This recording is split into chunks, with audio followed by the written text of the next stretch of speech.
Evening, Bucks Nation. We are back with another Real Bucks Talk episode. Join, as always, my co-host Mark Ramirez, and it's good to be back talking some Bucks football. And we're only a week away, or less than a week away, from the NFL draft. So I know we're excited about that. Mark, I know you're ready. For next week, it's going to be pretty fun. Absolutely. I mean, this is the nitty gritty of everything right now. It's like everyone's already stressing. It's time to actually enjoy and see our team pick someone instead of just getting hyped up about news of Tom Brady. And we're grabbing every little headline news like O.J. Howard's trade possibility. We could be trading up possibility. I mean, there's a lot of stuff that's going rumored around, but you just can't wait till the actual day. And that's going to be fun for all of us. I mean, getting away from all the stressful stuff, like I said. But where do you want to start? Do you want to start with O.J. Howard talk? Yeah, we can start there. I mean, there's a lot of there's a lot of rumors going around. I mean, it's smokescreen season, so you're going to hear a lot of talk about certain things, but most of it's probably not going to be true. Some things might come to fruition, but as far as OJ, I mean, I can see where they could possibly potentially move him, but it just depends on compensation. What they're going to return back, but I think OJ is going to stay. I don't really see him being moved at this time, but you never know. I mean, there could be offers, come draft day. So you think he stays, but do you think he should stay? I mean, I know my opinion, but I want to hear yours first. Yeah, I mean, I think he should be on the team. I think they want to have the best roster, put forward, and I think he's a guy that can. I think he can play very well, and I think a guy with Tom Brady at his disposal, I think will make him even better player. And maybe if he doesn't have to stay and block as much as he did last year, I mean, maybe he can be utilized in a more effective and efficient way. I mean, to me, you don't sell low on a player. I mean, that's just giving up on the guy way too early. I mean, he's 24, 25, I believe. I mean, right. People are like, oh no, you got to get rid of him now. I mean, it makes no sense. To me, it makes zero sense to get rid of him right now. He had a bad year. I mean, maybe last year when his potential was starting to show because Ryan Fitzpatrick was throwing him the ball on time and jump balls and stuff like that. I think Tom Brady knows how to use tight ends like O.J. Howard. He's shown he knows how to do it. Knows how to use the size of a player, the just mismatch central. I mean, I think he's going to thrive with us. Is it more them kind of offering him up on like a damn string, saying, "Guys, give me the best you want"? I mean, if it's a first round pick, I'm jumping at it. Mm-hmm. If it's a second round pick, maybe. Third round, no, I wouldn't do that. I mean, I'd keep him. I mean, surround Tom Brady with everything he wants, and if he thinks it's just wide receivers he needs, okay, but why? There's no reason to get rid of him, I would say, unless you really think there's an asset you can get, maybe trading up for a quarterback in the back of the first round, maybe getting like that pass-catching running back that everyone wants. I mean, it just matters what you're getting. But for me, I think you should keep him. Use everything that he has, his skill, his size, his speed, total mismatch, like we were just saying. I mean, there's just no point to get rid of him. And unless the return is great, hold on. I mean, I think it's just them smoke screens like you were mentioning earlier. Yeah, I agree. I think it's just trying to gauge the value of a player and maybe see what the potential return is out there, and maybe they get lucky and some team overpays, but for the most part I think they're gonna just keep them on board and go forward and utilize Cameron Brate and OJ more effectively than they did say last season. Yeah, so there was a question in the chat. He said, "Who is Beef Tongue?" He said, "Who's a better blocker, Hudson or O.J. Howard?" I'll let you take that. Yeah, I mean that's O.J. Howard. O.J.'s a pretty good blocker, and he's a pretty complete tight end. On pretty much all accounts. So yeah, O.J. for sure. Yeah, I mean I agree with that. O.J.'s always gonna be the better blocker. Hudson didn't do well blocking at all last year. So again, very limited snaps in preseason. What you saw against third teamers, he didn't block well. So, I mean, you're going to put him out there against number ones? No. Oh, that goes bad. That was me. It should be fixed now. Yet again, Mark shits the bed. It's every time we try and switch something up, it messes up. But it should be good now. Let the delay go, guys. My bad. 4 minutes in this time. Damn. But going on, more about OJ. So if we do trade him, let's see. So yeah, that was the latest rumors. Let's move over to actual landing spots people were talking about. So, oh, good thing I changed it. So the top 5 places were the Redskins, obviously because they're just depleted everywhere. They don't really have much. It's like a bunch of top 2 were Bengals, obviously to get Joe Burrow an option to pass to. Washington Redskins, Dwayne Haskins if he's the quarterback of the future, and then you start getting the good teams, so like Green Bay and the Patriots. New England had the most, I guess you would say, rumors last year, but I thought it was just because they were trying to get weapons for Tom Brady. But now Tom Brady's here with a guy that they were probably looking to get for him. So, of all these teams, who would you think is most likely? They put Redskins first. Who do you think? Yeah, I mean Redskins makes sense. Because I think Jordan Reed is out, right? Or injured, or so that makes possible sense. You look at Green Bay. I think Green Bay would make a lot of sense. For Aaron Rodgers. Obviously the Patriots. So I mean, there's options, but again, you just got to look at potential as far as draft picks. I mean, I could see. If they can get like a second and maybe a fourth or something like along those lines, I think you have to consider it.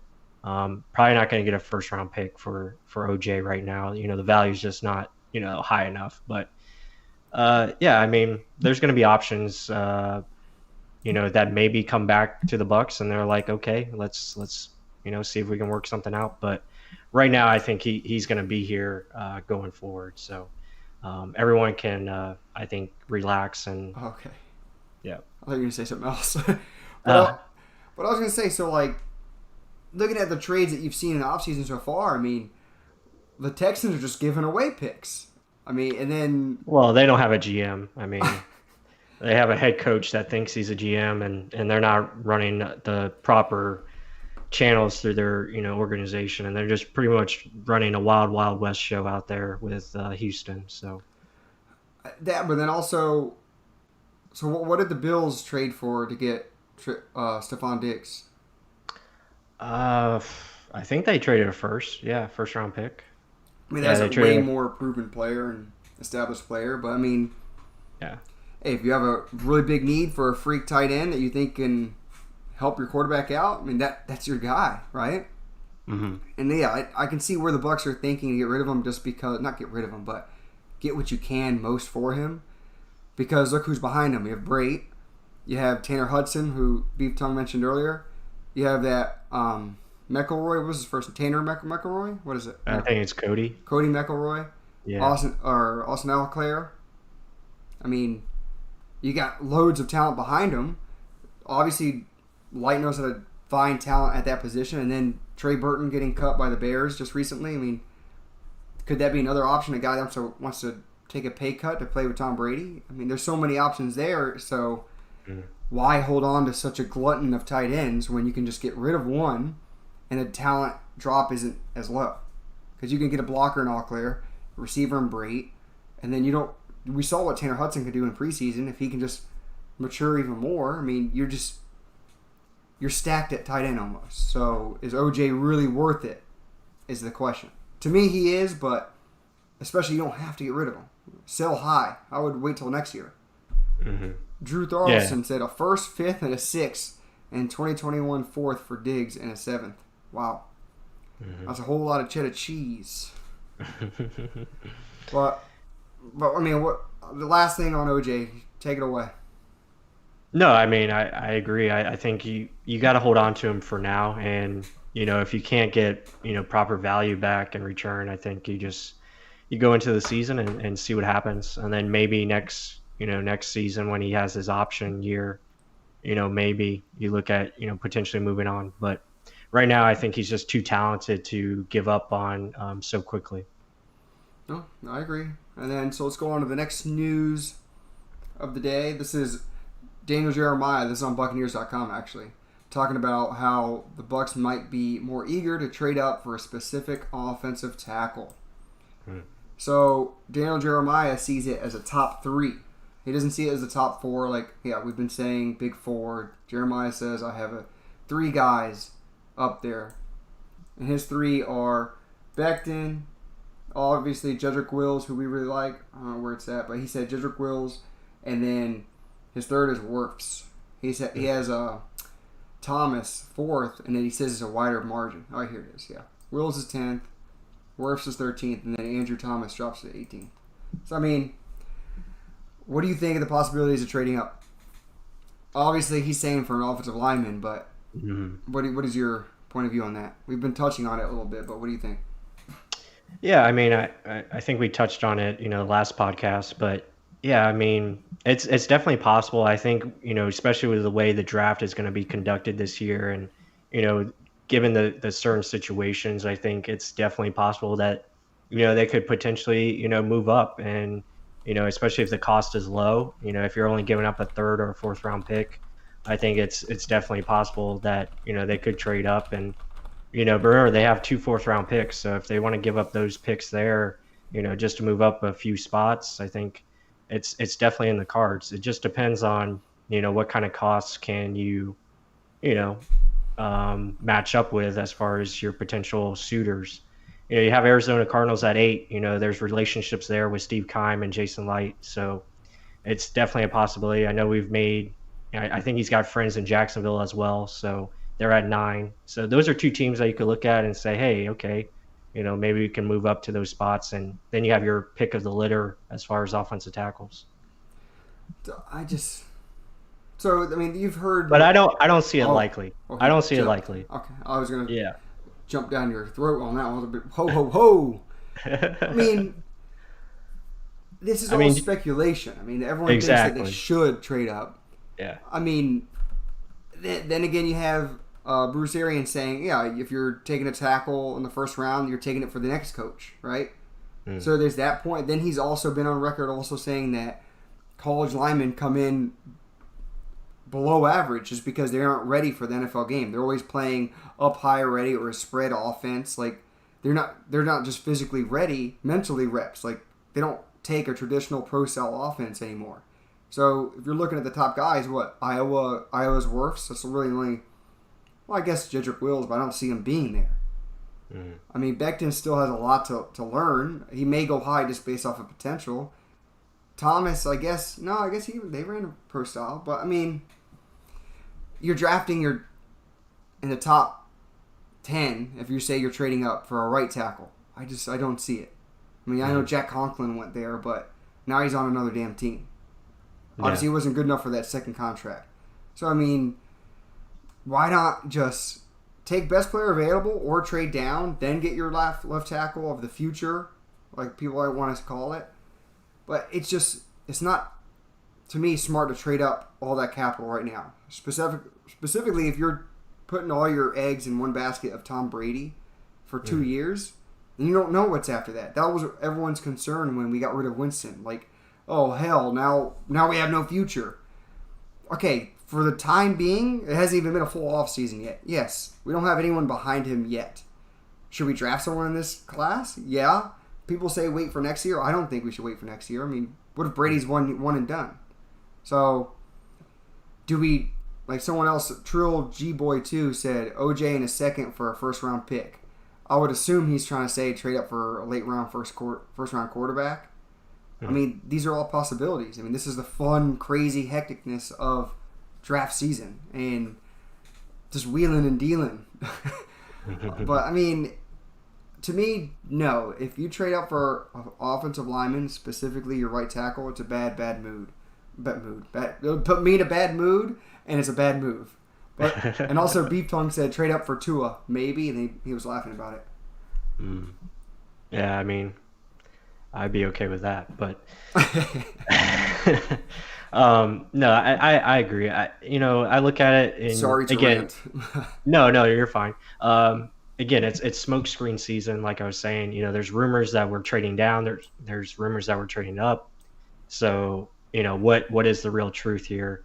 I'm leaning towards trading down just because of who the Bucs have shown interest in, and I think they are looking to add more depth and more pieces around, like you said, Tom Brady, also the defense, and making sure they have a more complete roster. So, and especially with the limited, off-season training that this, teams are going to have together, you're going to want guys that are ready now and ready to go. And so I would say they're going to be, staying at 14 for the most part. But again, if like a Jedrick Wills, falls to a certain number and they can move up, let's say they move up to like 11 with like the Jets, you're only moving up a couple of spots, and maybe they go after Jedrick Wills. I mean, that could be their guy. But yeah, I don't know. I mean, we'll see. Again, a lot of stuff is going around, and we're going to find out what the truth is very soon. Yeah, so Troll G Boy 2 said again, he said, I would stay at 14 if a top tackle doesn't trade back and pick up an offensive tackle from Houston. He's talking Josh Jones. I mean, that's a smart move. I mean, that's thinking of your team's longevity, that's thinking of your future, that's working the board, that's picking up picks. I mean, that is a Jason Light move. He's done that before. He's never traded up really in the first round.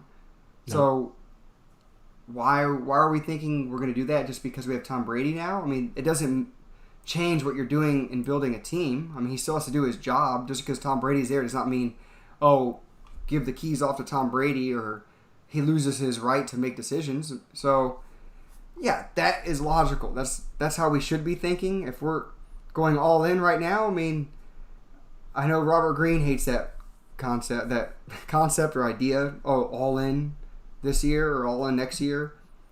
Mm-hmm. It really, to me, you're all in every year.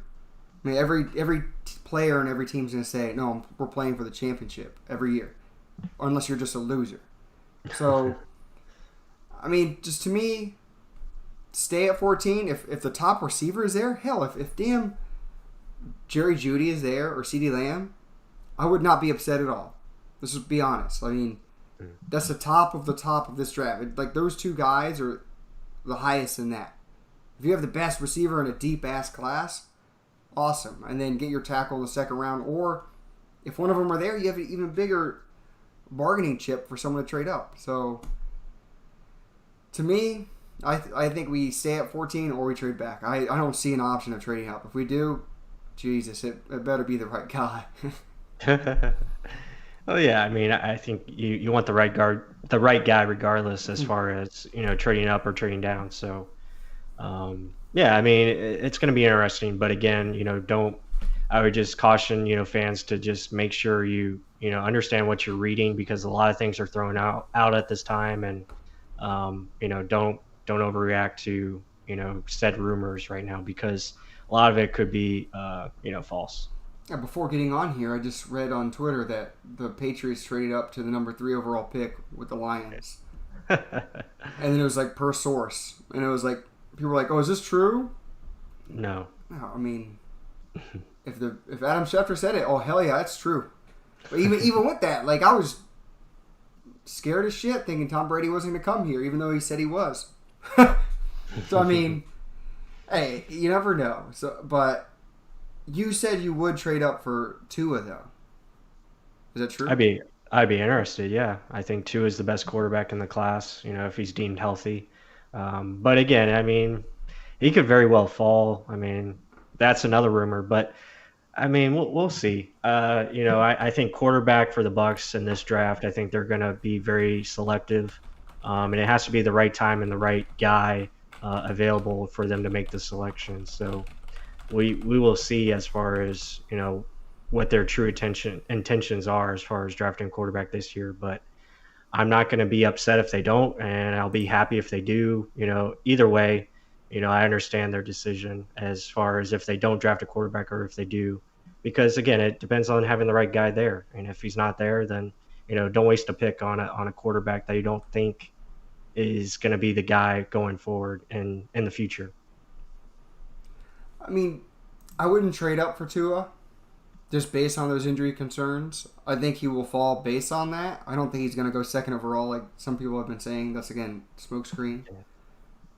But if he's there at 14, it'd be a strong debate, I would assume. I mean, just based on what he can do on the field, it's special. I mean, if you can have a year learning behind Tom Brady, I don't know. I mean, but then people are like, oh, then what the hell? You're not going to help Tom? Tom came to this team because he knows it's already ready to win now. So, really, you just need competence at that right tackle position. Maybe Joe Haeg is competent enough just to hold on enough. And then if you have O.J. Howard, who was already blocking last year, giving a couple chips here and there. Yep. Right? I mean, is Joe Haeg worse than DeMar Dotson? That's the thing. Or is it about the same? If it's about the same, then let's run and just find some serviceable backup later in the draft, or this undrafted free agent. Hell, I don't know. Like anything you can find just to go, but the options are all there. I mean, crazy. Yeah.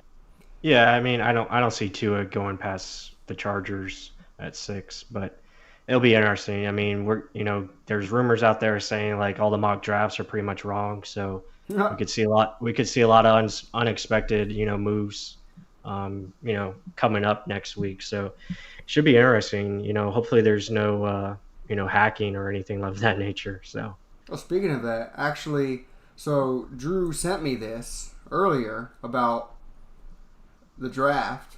So Drew Doraldson, that's on the chat, about how it's like, so why is the draft still happening right now? What's the rush? Because it's the NFL. They want to get all the viewers, okay, guys? But so the draft process, how is it going to work? So obviously the IT's there, like you were mentioning. They don't want to get hacked. Joe Harbaugh had that, I guess, concern. Yeah, expressed a concern about cybersecurity, saying no one is going to hack into your system. Stop it. I mean, I can see their concerns. I mean, this is something that's never been done. It's usually walk up to the podium, he calls the pick, and that's it. Like, hey, it's going to be totally different. I didn't watch this video yet, but I'm anxious too. It's the GM for the Falcons, Thomas Dimitroff, showing how it is actually going to work. So he's in his actual damn room with just normal headphones. This isn't like high tech at all. What's his name? Goodell is in his damn basement. Yeah. This is crazy. Like, I think it's going to be madness. I don't think it's going to be right. So will each general manager make the pick? Like we mentioned on the last podcast, it's like they have their own guy, but they could also make it. I mean, there's way too many bells and whistles going on. This is on ESPN.com if y'all want to see this. Just look up 2020 NFL Draft is going virtual. So for you, do you think it's going to be a madhouse? I mean, I think it's going to be interesting, but at the end of the day, I mean, they can still make a phone call. They still have, landlines that they can use. So, yeah, it should be for the most part, pretty smooth. I think it's just going to be different, as far as just overall approach and stuff. So, we're going to see something that we just haven't seen before, which is going to be very interesting. So, I'm excited for that, and it should be. Yeah, it should be pretty cool, just to see, what happens. Oh, if y'all were wondering, can you boo at Goodell? They are working on ways to incorporate fans to boo, submitting videos through an ESPN portal.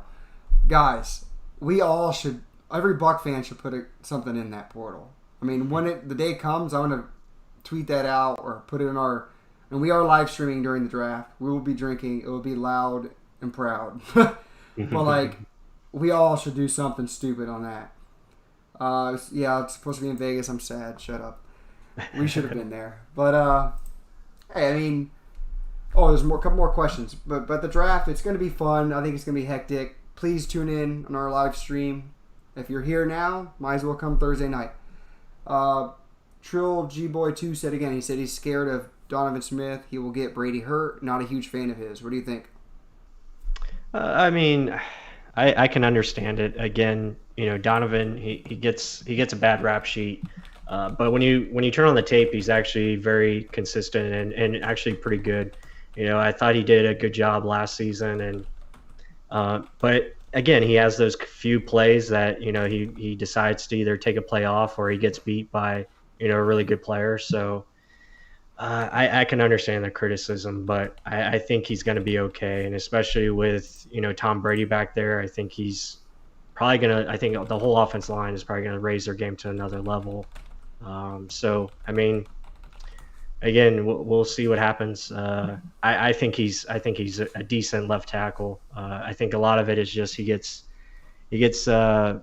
criticized because of his contract first of all, and sometimes inconsistent play. But for the most part, he is a pretty good left tackle. Yeah, he's an average or above average. So Mm-hmm. you see him get beat on occasion. Everyone's going to get beat on occasion. Like Jason Pierre's got beat. Like I mentioned this in the last podcast again. Like Jonathan Ogden, Jason Peters, all these great left tackles you've thought of in the past have all gotten beat. They're not Joe Thomas. You can't win 100% of the time. Right. And a lot of the times, either Jameis would have held on to the ball too long, or it was just an all-out blitz, and it's, okay, I got to get my B gap because I can't let the inside come in. So he's going to let the outside rusher come. If the quarterback's not reading that, he doesn't read his hot route, then, okay, that's not on the offensive lineman. And you've seen in a lot of people say, oh, advanced metrics. Me with the stupid damn quotes again. But, I mean, our offensive line was rated a little bit above the middle of the pack. So, I've said it, our left side actually is pretty good. It's just the right side. Will Kappa take that next step forward? And then, is this Joe Haeg good enough? Or do we need a replacement? Is he better than DeMar Smith or DeMar Dotson? That's my biggest thing. Like, everyone's thinking we have such a huge hole. I agree, though, because I don't know. I haven't seen much on this guy.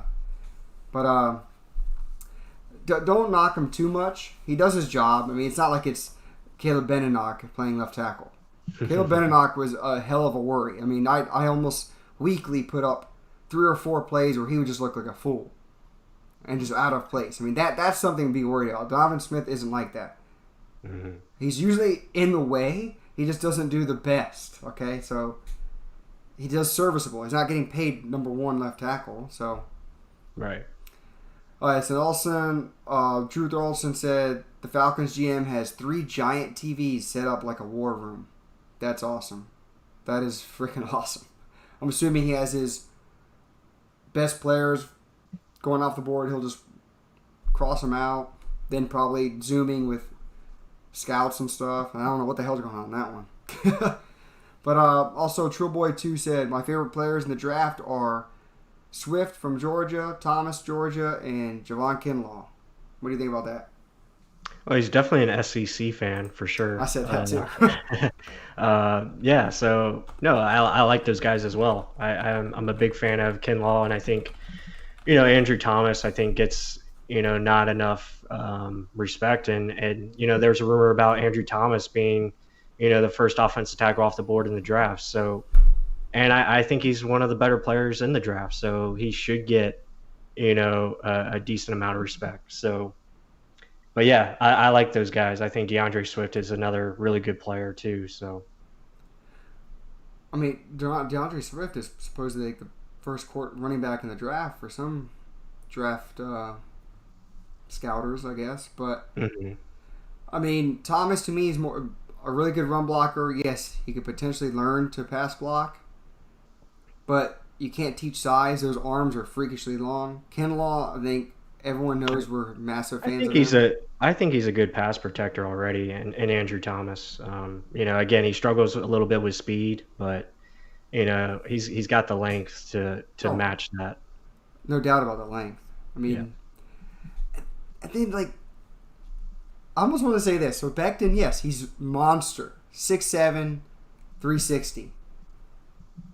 Andrew Thomas is 6'5". I think 320. I mean, are we just in shock about how big he is and how smooth he can move? I mean, it's 2 inches. 2 inches matter, I guess. But they're about the same length. I mean, so. I mean, Thomas has longer arms than he has. Yeah, there you go. So hey, it makes up for it in the length, I guess. But let's keep moving forward, right? But Beef Tongue said, beginning of the offseason, wasn't Thomas the top offensive line guy? Yeah, I mean, he was the top OT for the longest of time, and now it's pretty much, it's been the hype for Jedrick Wills and it's been hype for, Mekhi Becton. Tristan Wirfs, I think, has a lot of good upside. But, Thomas has been very consistent throughout his career at Georgia. It's almost kind of similar to, the Jake Fromm, Yeah. discussions. And, There was rumors of him going first overall in the yeah, middle of the college season, and all of a right. sudden now he's a third, fourth round pick. Yeah, exactly. So, and, Andrew Thomas has been nothing but consistent on tape. So I don't see where, the criticism comes, but he should be, a top 15 player in this draft. I'd be surprised if he falls, to 20 or so. And the only thing I can see where everyone's talking about is potential moving forward, and that's the biggest thing. Yeah, Jedrick Wills is easily the best tackle right now. To Right. me, I think to every evaluator, yes. But everyone's seeing, oh, what 5 years down the road, well, how good will he be? Obviously, Becton has all the tools. Tristan Wirfs has a lot of the athleticism and tools. They all have size. It's just, what can you do with the size and strengths that you're given? Wills has it all together right now. What makes them say that he's not going to continue to progress and get better? What makes them say he's at his peak? He has a high floor, low ceiling. He's just right there. Like I don't understand that.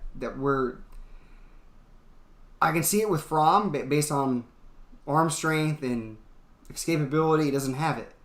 Arm Right. strength, I disagree, but I can see that aspect. But the left tackle or eventual left tackles, they all look very similar. I mean, the Wills is just very much more consistent than all of them. So if Becton goes before them, it just, you're drafting based off potential instead of actual play on the field and what you're showing me now. And if you're drafting top 10, you're taking them that high, that's a risk. I'm not going to take that.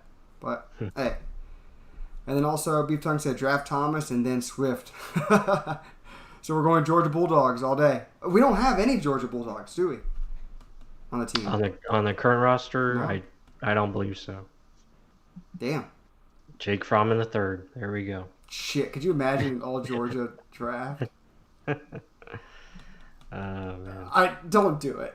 Coleman kindly in the fourth. All right, we're ready. Rocking and rolling. Yeah, Fromm Yeah. has no arm strength at combine, and Eason showed his cannon.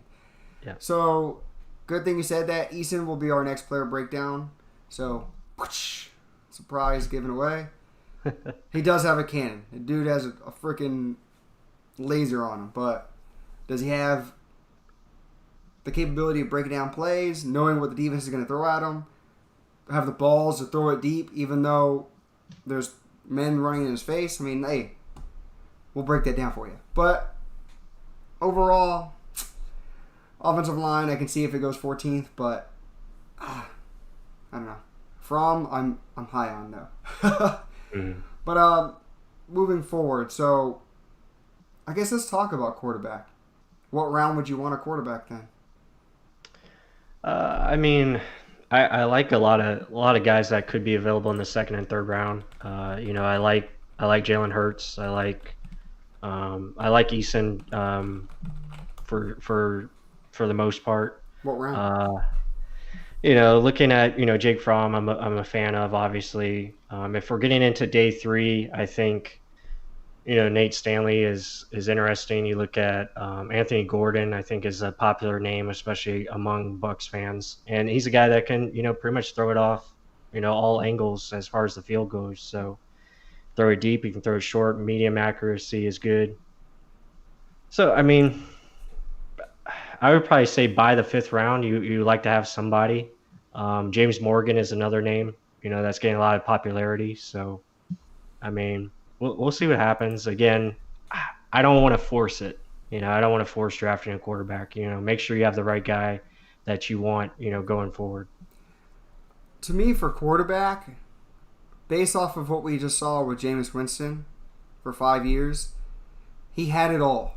He had arm strength, escapability. Even though he was goofy, he could escape. He had good awareness of the pocket at times, and then sometimes he'd run into a sack. Right. He had it. He was worthy of a first overall pick. He just didn't continue to mature and grow as a quarterback. And that's something that to me, when I'm evaluating the quarterbacks now, I want to see, are they reading it before they throw it? Or are they just trusting their arm and just, I'm going to get it in there? Because you can't do it that way. I mean, you got to be able to outsmart the defense because the defense is they're reactionary. So if you look one way, they're going to go that way and you got to throw the other way. But that doesn't mean that you're always staring down one guy. That doesn't mean that you can't throw that first guy. It's just reading pre-snap and then adjusting post-snap. And I just don't think that Winston had that, and that's something that I'm looking deep into quarterbacks, and that's the reason why I like Fromm a lot, even though a lot of people don't like him because he doesn't have arm strength, quotes again. But Drew Brees doesn't have arm strength. Tom Brady supposedly doesn't have arm strength. Peyton Manning sure as hell didn't have arm strength in the Broncos. So, and yes, we're talking caliber players that are like Hall of Famers, but you don't necessarily need it to be successful if you can read it and throw it to a position before it's there.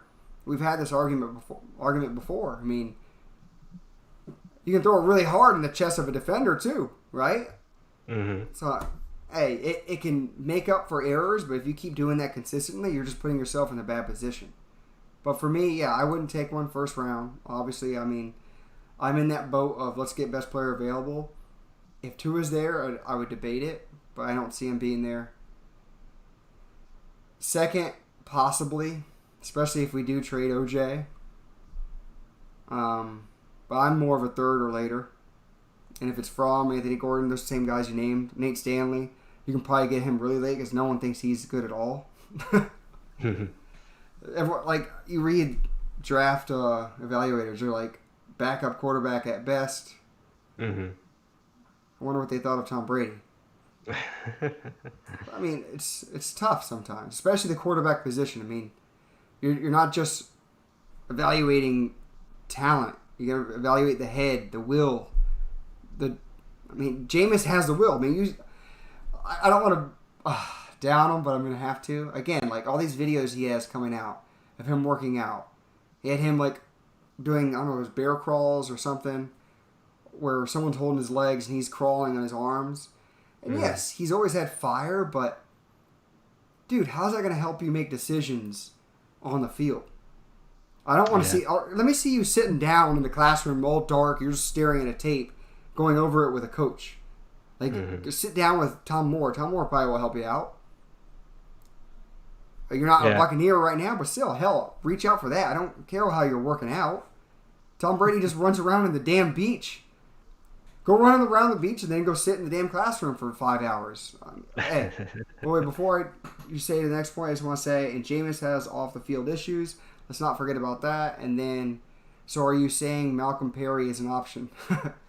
Oh, yeah, go on about all those points. Go. Oh, no, I mean, I'll be quick. I mean, Jameis is his own guy. I mean, he's been doing the kind of the same routine over the last, several off seasons. So he's gonna train how he trains, and that's his decisions, and he's his own man. So I wish him the best of luck going forward. But Jameis is not a Buck. Yeah, why are we talking about him so much? I'm kind of just over talking about him. I mean, wish him the best, but you got to move on. And as far as going forward, and I agree with you as far as drafting a quarterback third round or later. I know Beef Chunk's a big fan of Malcolm Perry. I've seen him play again. He's kind of like that option style kind of guy. It looks like he might be going to receiver now. But he's, a versatile guy that could maybe be a slash type of player that could play quarterback, maybe multiple positions. But again, he'll be a late round guy that you can get, maybe late or even undrafted. Yeah, I mean, because he didn't run fast either. I mean, he's right. Like a guy like who's the Ohio State quarterback that ran really fast. He was drafted by the Texans. Damn it. He went to receiver as well. Braxton. No, not Braxton. Braxton Miller. Yeah. Yep. Mm-hmm. Beast at quarterback in college. But then he moved to wide receiver. He actually didn't look bad his rookie season. Then he just fell off the table. I don't know what the hell happened. I don't know if it was injuries or whatever. But, I mean, you can see something like that later rounds. I mean, we have Antoine Randall L., who could teach him up. I mean, former quarterback himself. Pushed into receiver. So I think they got a guy. Yeah, I think they got a guy on the roster already that they kind of, think of that way, and I think John John Franklin. Franklin. But So, any more cornerback right now? well, actually, he's shifting to offense. It looks like, and Really? he might be even playing some potential quarterback. So, you know, Really? yeah. When did this news break? Well, I was just going. It's going based off his jersey number change. He's changing to number 5. It looks like, and maybe be potentially playing quarterback slash receiver. So it looks like they're going to try to Yeah. mold him in into a gadget type player. Beef tongue, you lost out. Yeah, because even Bruce Arians was hyping him a lot. Right. But then there's another question in the chat. I'm sorry if I'm pronouncing the last name wrong. Cerruti, I think it is. He says any tackle would suffice at 14. Hmm. Well, I don't know about any tackle. I mean, obviously, you want to get the best player you can, but yeah, we'll just see. I mean, we'll see what happens as far as um, who's available. Again, you're not at 5 this year, so you're at 14. You got to wait and see and see what happens in front of you. And I'm sure the Bucs will make the best choice. If it's Javon Kinlaw or Andrew Thomas, I think we'll all be happy with either of those selections. And again, it won't be the popular pick guys. Hmm. I remember Stephen Shea, name drop, interviewed John Spytek. He's like, we don't look for the popular pick. We want the right pick. We're not trying to be cocky about it. For us, we want to get the guy according to our board that we think fits the team best. And a lot of people love Cam Akers. I mean, if he's there in the second round, we pick Clyde Edwards-Helaire, they'll be mad. So it's just how the board falls according to them and how they rank players to their system. And Matt Cerruti, I'm hoping I'm saying it right, buddy. He said, build the trenches. I fully agree. And that's why we've been saying get defensive tackles like Javon Kinlaw or Derek Brown if he falls. Or, yeah, we're big on the offensive line too. I mean, if one of the best ones are there, take it. But also if you can trade back and if they rank the board that fourth offensive tackle that is there is not as good as the fifth offensive tackle and we can still get them later and pick up multiple picks, why the hell not, right? Mm-hmm. Again, this is the fun part of being prepared. And I'm hoping, we find like Draft Day, the movie, like the Jacksonville Jaguars, get that rookie GM, call him up, get him on the phone, give me 3 picks. And I just push him into giving away picks. He said build the trenches, then running back in round 2 or round 3. I'll let you take that one first. Well, yeah, I think they're definitely going to try to address, the lines, and I think they're going to try to add depth there. Running back, I think obviously they want someone that can be, versatile back that can catch the ball in the backfield. I think you look at Clyde Edwards-Helaire, and I think you also look at like Antonio Gibson. I think could be on their radar. So they're going to be looking for guys like that can be versatile and make plays. And then as far as trenches, I think they want big guys that can move people in the run game and then on defensive side push the pocket and get after the quarterback. So they're going to have there's a lot of options, and I think a lot of the teams in this draft, they want to accumulate more picks on day 2 because the ratings of players are kind of very closer, like they're close together. There's not a real big jump once you get from player 25 to player 40. They're kind of all in the same boat. So it's going to be a lot of good value on day 2 that teams are going to want to have. I mean, a lot of the points you touched on, I agree with. We agree a lot on points, and Matt seems to be agreeing too. He says you're saying it right. I mean, he's pretty much saying what we're saying. Build the trenches, then running back round 2 or 3, and just get people to help out Brady make easier decisions, pretty much. Mm-hmm. Give him the time to throw, and then get it to the weapons for them to make plays. Give it to the playmakers so they can make plays. Yeah. And then Trill G-Boy 2 had a question. He said, who's the coach/GM going forward who would actually be important in drafting a QB? Coach/GM? I'm not sure what he means by that. I guess who, depending on who's going to be here, I guess. Who's the coach forward? GM going forward would actually be important in drafting a QB, right? Obviously, Bruce Arians. I think Byron Leftwich, will have say on that. Jason Light, I think, is going to be here as long as Bruce Arians is here. Oh, So I think he's saying he was talking about pronouncing his name.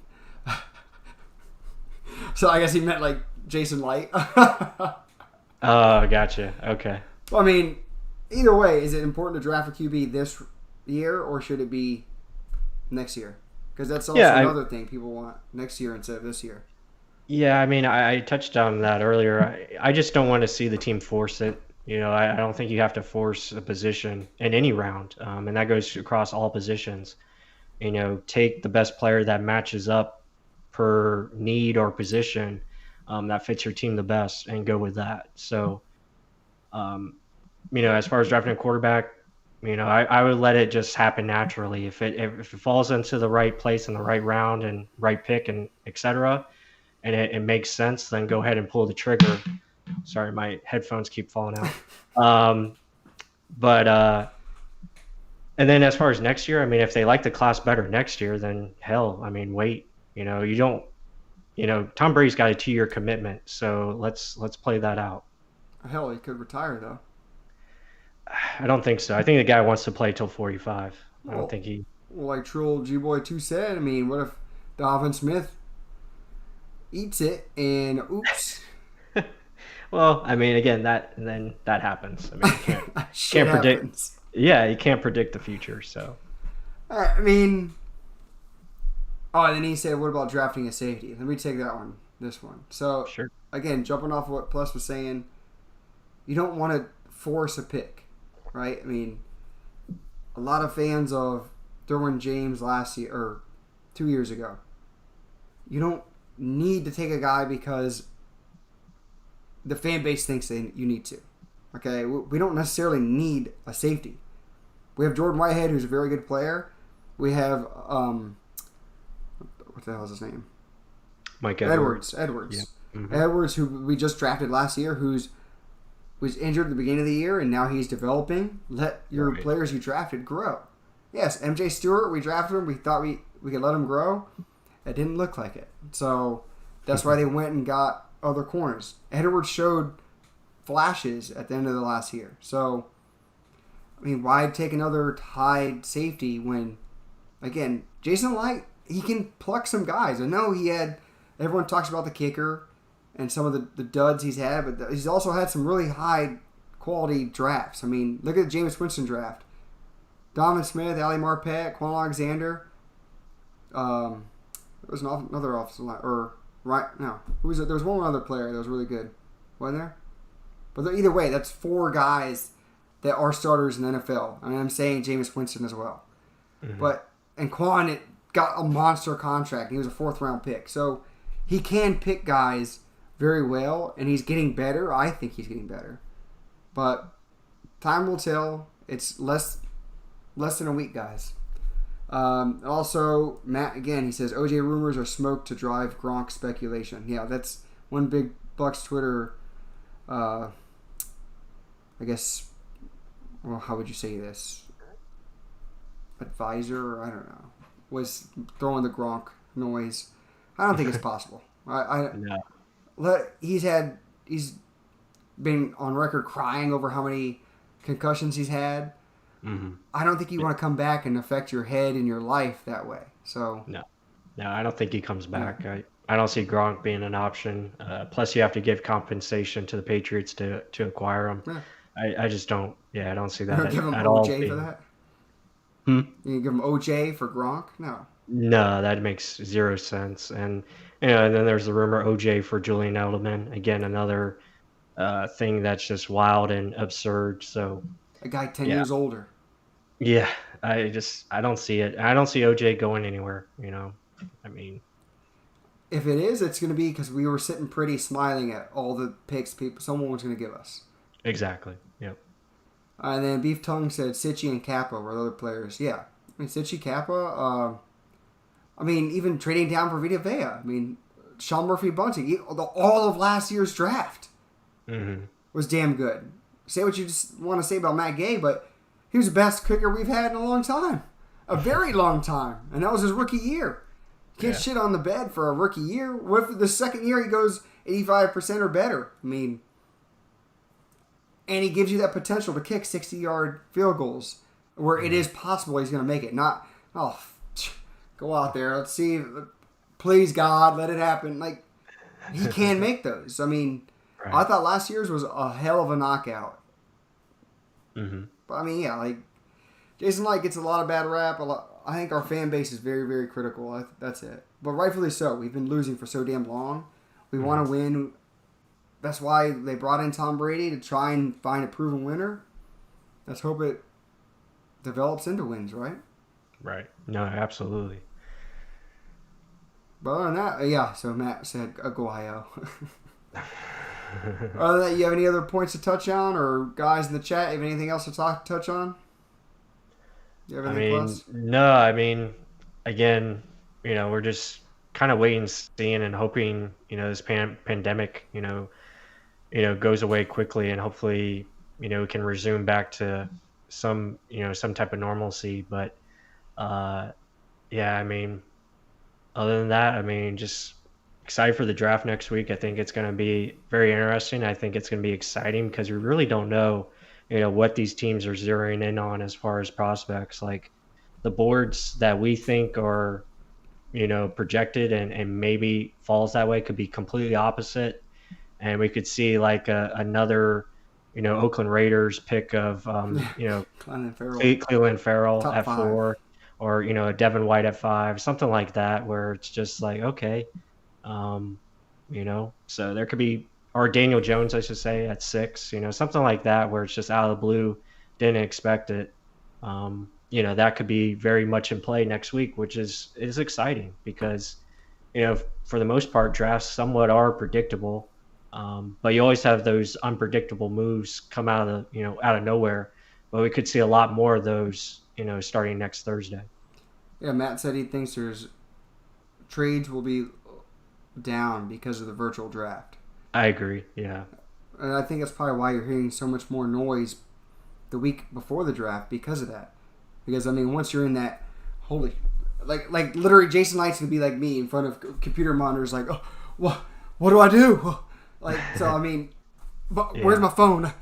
John Spytek? Like, so it's going to be confusing, let's be honest. I mean, this is millions and millions of dollars, again, that you're putting on the line. Your team's future, I mean, you got to be prepared. They go through these scenarios, yeah. So, but still, when you're in the heat of it, and I don't care how long you've been through it, and you're used to it, you're still heart's beating, and especially in a new environment where you're looking at a screen instead of talking with everyone in the room. I think it's going to be fun regardless, and this is an actual environment where now, based on us being on YouTube, we all can share together, like here in the group. In between picks, we're going to be shooting the shit, guys. I mean, I hope you all get drinks. Hopefully we'll do some way of bringing fans in to talk and stuff like that. I got to look into that. But then again, we always mess up with some audio thing. But, hey, we're going to be on probably 3 hours, so let's see. Wait, a couple last questions. He says, this is Beef Tongue. You think we draft someone to be our new returner? That would be, because our special teams have been scary for a long time. Yeah, I mean, that would be interesting. I would like to see it. Again, it just depends on you. You want that guy to produce in some type of way other than special teams.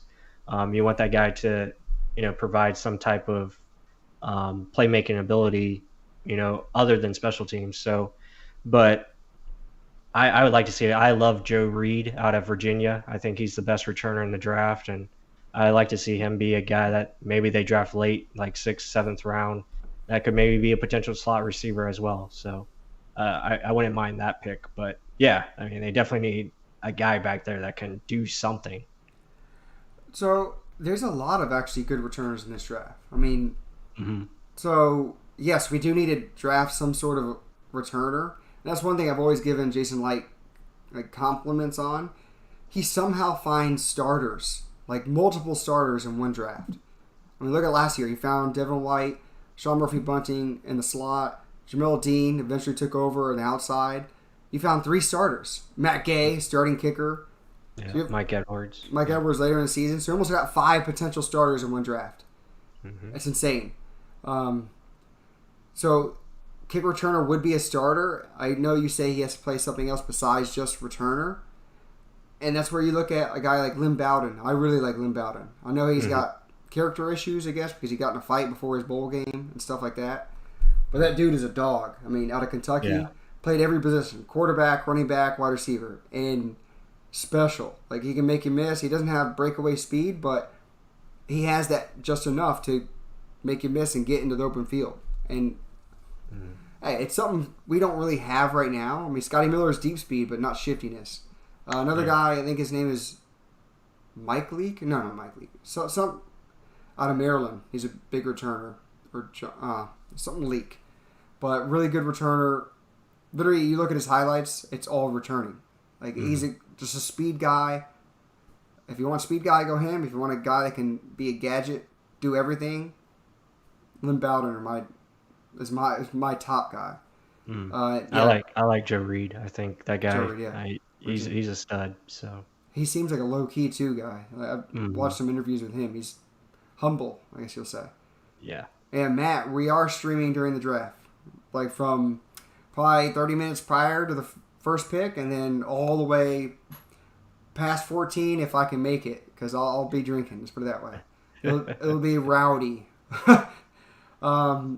Trill Boy 2 said the running back Logan was decent at returner, right? He was, but I don't think he's on the roster right now. No, he's still on the team. He is? Yeah, I believe so. He was decent. I mean, like they all always say, we're always looking to keep the bottom of the roster fluid and find something better. I mean, and that's right now. I mean, our roster is pretty loaded. I haven't seen it this loaded in a while. And if we're only fixing the bottom, the top's only going to keep pushing up. I mean, that's another reason why. I mean, holy crap! If you get Henry Ruggs in the first round, Jerry Jeudy first round, one of these top guys, do you sign back Chris Godwin? Yes, I hope you do, but you got to keep thinking future. Look ahead. And I'll probably make this the last question. We're getting near an hour. Beef Tongue said, do we have a backup player currently in our roster that could be a starter in other teams? Sort of like Bradley McDougall when he left for Seattle. That's a great question. William I Golson's would look. close. I'm sorry, what did you say? William Golson's close. Yeah, I'd say William Golston. You look at, I would say the tight end group. Obviously, I think those guys can be. Most of those guys could be starters on other teams. You look at, I think the linebacker group. I think there's some potential starters in there. I think Kevin Minter could be a starter. Cornerback. Obviously Sean Murphy-Bunting, I think, can start inside or outside. So, yeah, I mean, there's some guys that could start. That's good. Yeah, you named a lot of them. Yeah, tight end and wide receiver. I'm not going to say anyone behind Godwin could start right now. No, you pretty much named him. Because the whole line, yeah, we don't have much depth in there either. That's why, Matt was saying earlier, build the trenches. Yeah. I fully agree. I mean, because if one of our guys go down, we said the same thing last year. If Vita Vea had gone down at any time of the season, what the hell happens? I know, not good, right? I mean, and that's the reason why, we keep saying get a defensive tackle, because Sue's going on a 1-year contract. Yeah, he was serviceable, but imagine a guy that is high ceiling, really athletic, really great potential next to Vita Vea. Middle of our line, again, is what our defense is built around. Centering pressure in the A-gaps. If you have two monsters in the middle, everything behind those guys is easy. And the edge rushers is easy because everyone's coming down in to block the A-gaps. So there's going to be one-on-ones on the outside. If you have Shaq Barrett, JPP on the outside, hell, if you draft another guy, or who's the one-eye guy that's still on the roster? He didn't look too bad either. Or Anthony Nelson, same thing. These guys, one-on-ones, eat. Because if you have a Vita Vea and a Kinlaw, everything will be easier. That's my hope. Who falls, but I don't know. But overall, tight end and linebacker, I guess you'll say. Huh? Yeah, I agree. But let's end it on that. Guys, thank you very much for tuning in. We can't wait for the draft. Will be another probably official mock draft on Monday, pre-draft, and then Thursday. Get ready, guys. It's going to be a long one. Bring your beverage of choice. I'm going to be bringing a beer, probably a High Life or something special. Hopefully, we'll be chatting in Twitter or Facebook or wherever. Yeah, join the Facebook link down below if you're not in that group already. Tell me what you're drinking. Hopefully, we can talk about it in the group chat. Yeah. But other than that, like the video, please subscribe. Beef Tongue, thank you. But overall, it's always been fun. And plus, any last words? No, just thank you to all the guys. My damn headphones dropping in and out. It's going out with a bang. Thank you to all who joined the chat. And again, like Mark said, please subscribe, like, and share our videos. We appreciate it. And yeah, feel free to join us next Thursday. It's going to be awesome. Like Mark said, we'll probably have a mock draft Monday once again. So it should be a lot of fun next week. Can't wait. Awesome, guys. See you Monday. Go Bucs.